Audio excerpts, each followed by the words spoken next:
Hello सभी विद्यार्थी ध्यान देने की बात यह है कि आप अभी एएलपी की साइको देने जा रहे हो। साइको देने जा रहे हो तो साइको देते समय आप 5 बातों का विशेष ध्यान रखें, अन्यथा बाद में आप बहुत पछताओगे। सबसे बड़ी बात जो मैं बताने जा रहा हूँ आपको, सभी स्टूडेंट उसमें गलती कर देते हैं, आपको वो गलती नहीं करनी।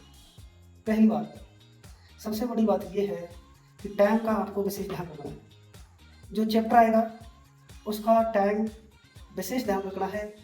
यहाँ पर किसी में 4 मिनट दे रखी है, किसी में 5 मिनट दे रखी है, किसी में 10 मिनट दे रखी है। यहाँ के टाइम में और एग्जाम के टाइम में अंतर मिल सकता है।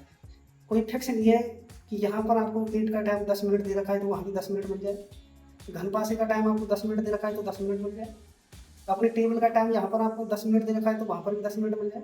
टाइम ऊपर नीचे हो सकता है, टाइम को देखकर घबराए नहीं, वहाँ एक बार निर्देश जरूर पढ़े। निर्देश पढ़ के ही काम को आगे चालू करना है, अन्यथा आप टाइम में विशेष पछताओगे। दूसरी बात, मेमोरी जो टेस्ट है अपना, जो अपनी मेन जड़ है, मेमोरी आपको बिल्कुल एक्यूरेट तरीके से देख के, जैसे भी 12-12 का सेट आता है वो सही ढंग से करनी है। उसके बाद में मेमोरी को याद करने का तरीका है, आराम से याद करना है। बाकी बात यह है कि मेमोरी को आप जैसे ही चालू करते हो, उसमें पहले आपको 6, 7, 8 धीरे धीरे आपको देखना है कि 8 कर रहे हो या 6 कर रहे हो। मेमोरी में आपको 100% सही करना है। नेगेटिव नहीं रहती है, लेकिन आपको मेमोरी में विशेष ध्यान रखते हुए 100% सही करना है। आगे की बात, आप घबराए नहीं। कोई भी टॉपिक, पहले तुम्हारे 5 टॉपिक दे रखे हैं, लेकिन साइको के अंदर कोई भी टॉपिक नया जुड़ सकता है।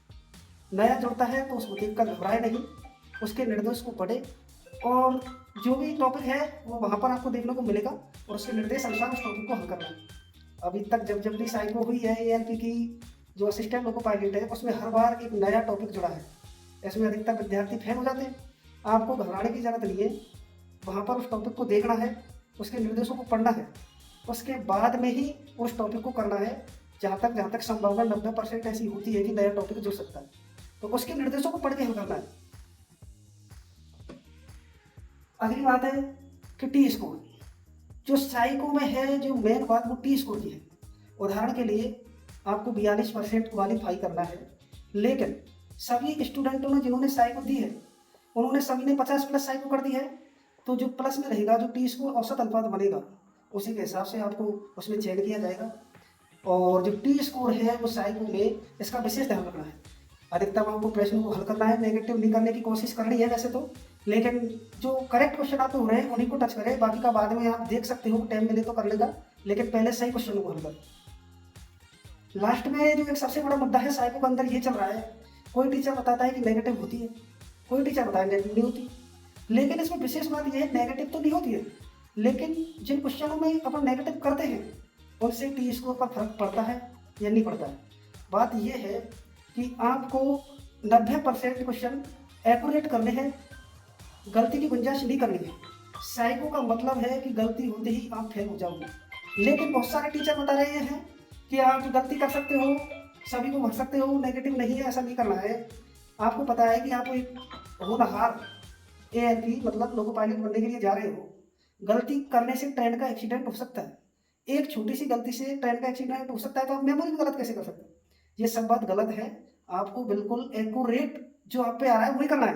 बाकी का रिस्क नहीं ले सकते। कोई बोल रहा है कि सबको भर दो, ऐसा नहीं करना है। आपको जो 80% 70% जो सही बैठ रही है वही करना है। और सभी स्टूडेंटों से यही अनुरोध है कि बढ़िया से तैयारी करो, और जल्दी अपनी एक और नई वीडियो आएगी, उसमें देख के आप आगे का प्रोसेस करेंगे। धन्यवाद।